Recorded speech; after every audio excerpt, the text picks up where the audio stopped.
Welcome to the Banker Lamp. Please enjoy the video. In this video, I will show you how to make butter paper.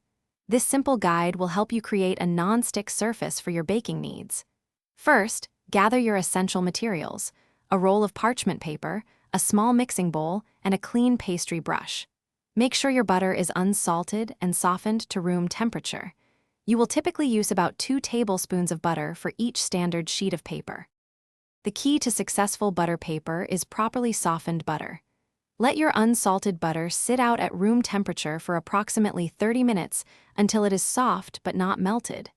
If you are short on time, you can gently microwave it for 10 to 15 seconds.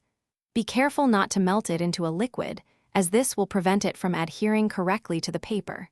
The consistency should be spreadable. Now let's apply the butter. Lay a sheet of parchment paper flat on a clean, dry surface. Dip your pastry brush into the softened butter, ensuring it is evenly coated. Gently brush a very thin, uniform layer of butter across the entire surface of the parchment paper.